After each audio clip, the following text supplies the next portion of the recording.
Dear Diary, have you ever had one of those days? I have. Today is one of those days.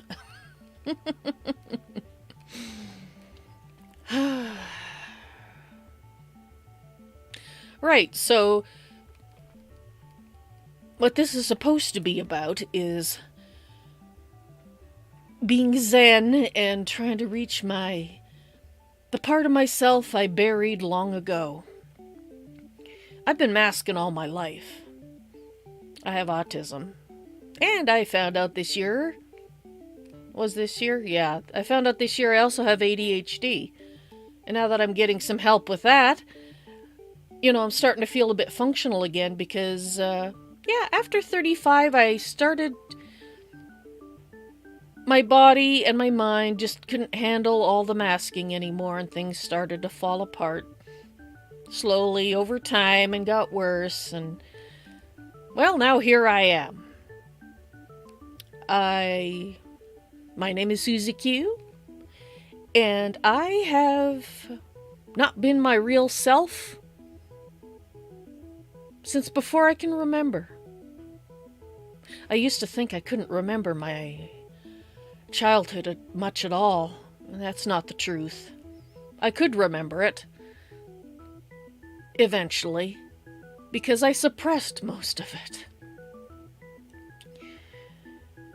And I didn't have the childhood that I thought I had. And looking back, I decided I want to drop the mask. I want to be the real SusieQ, and that was going to be difficult because that SusieQ was lost when I was 3 or 4, maybe 5 years old, because by the time I can start to get basic memories, I was already masking. I didn't know what it was then. I just knew that the real me was unwanted and bad, and I had to be the best people pleaser in the world and keep everybody around me happy, because as long as I wasn't noticed, as long as I went under the radar and I was a good girl, people left me alone. I was emotionally neglected. I wasn't physically abused, but I was emotionally neglected. And I thought for the longest time it was my fault, that there was just something wrong with me.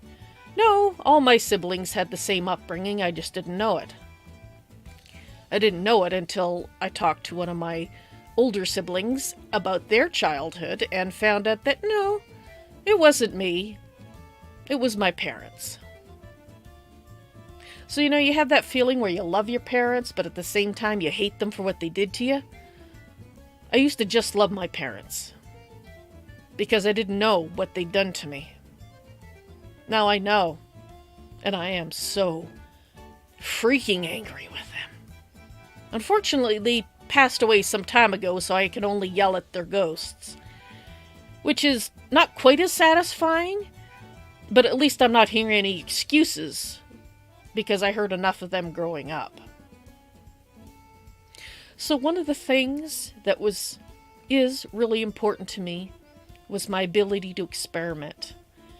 And when I was thinking back to the things that I enjoyed doing as a child, the things that, for some unknown reason, I stopped doing, I realized I used to make a lot of arts and crafts.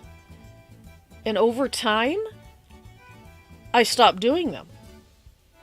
And the reason, I came to realize, was because I had zero support. People didn't, say, oh, that sucks. But they were like, I'd have to show them and say, oh, look, I made this thing, and hope that they would say, oh, isn't that nice? They never did.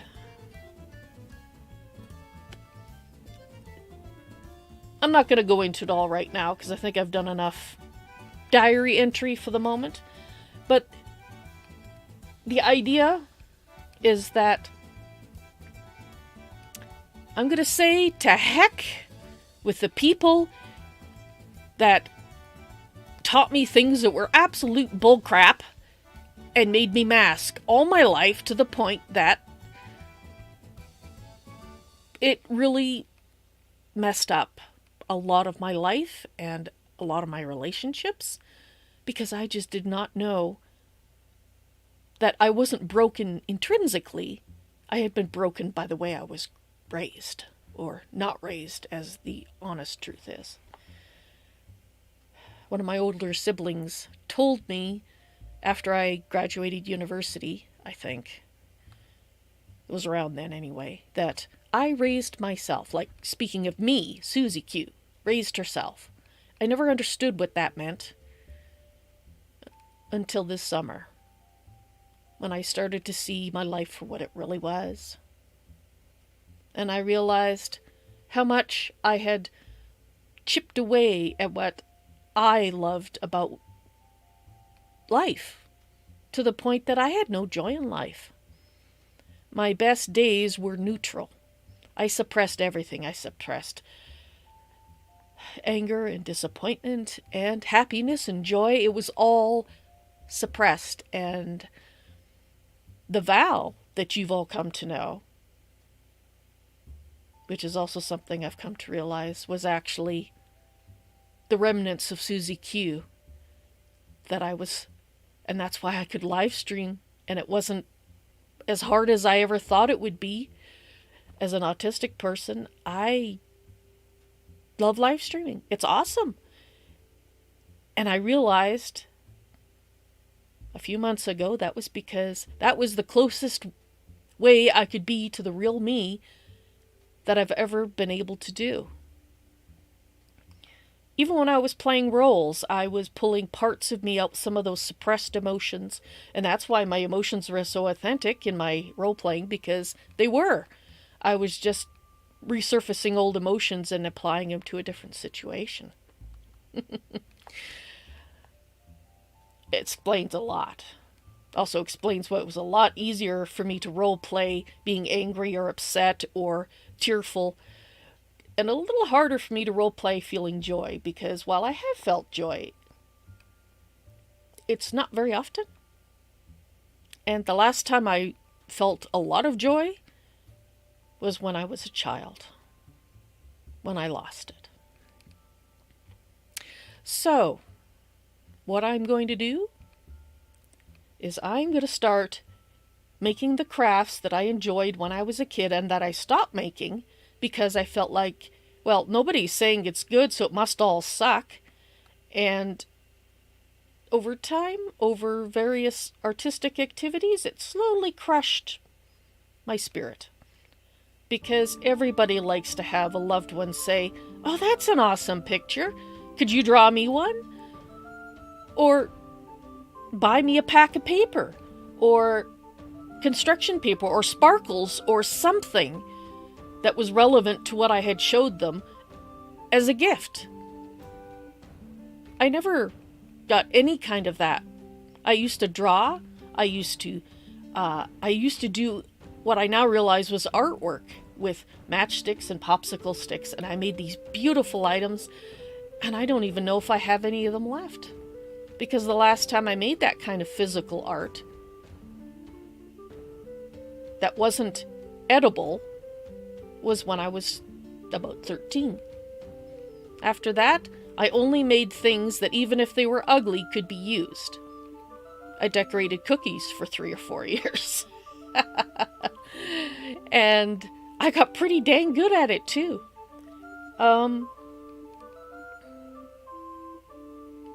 But that was just because it didn't matter if everybody thought they looked like crap, because you could eat them. They were useful. And that's why I stopped doing all the other art, because it wasn't useful. You couldn't sell it, you couldn't eat it, you couldn't use it, so it was useless. And that's the message I absorbed. So, I have a lot about my life I'd like to talk about if you guys would like to listen, but I'm not going to do it now because right now I'm going to switch that camera and I'm going to point it down. And you're going to see my crappy old desktop, but that's okay. It's a, God, how old is this? 30-year-old desk, so it looks worn because it is. And I am going to make snowflakes because it's Christmas time. And I used to make them. And something that I also used to do, which I'm looking forward to. This is a modern take on it. Let's see if can I get this up here. There we go. I'm using glitter glue because I used to make glitter pictures. And I'll describe another day what I mean by those because I'll do them for you. But I'm a little worried about the STD of the craft world being near my actual computer, and I don't have my craft area set up yet that I've planned. That's coming in the future, because I'm going all in on this, because I am reaching back to that part of me, the little girl who just loved to make beautiful things she thought looked cool and experiment and try new things, and at the start didn't care what other people thought. And I want her back. I want her to wake up. I want to be me. Some century. Thank you so much to my wonderful patrons. You keep me streaming and multicasting. At the $30 level, I'd like to thank TexCub SF. At the $5 level, I'd like to thank Greater Raider. Want to become a patron? Go to patreon.com/valsnoisytoys. Do you want to play with me? Support me at the $5 level or higher, and you'll be invited to the end of the month Val's Noisy Toys Patron Games. And once again, thanks so much to my patrons.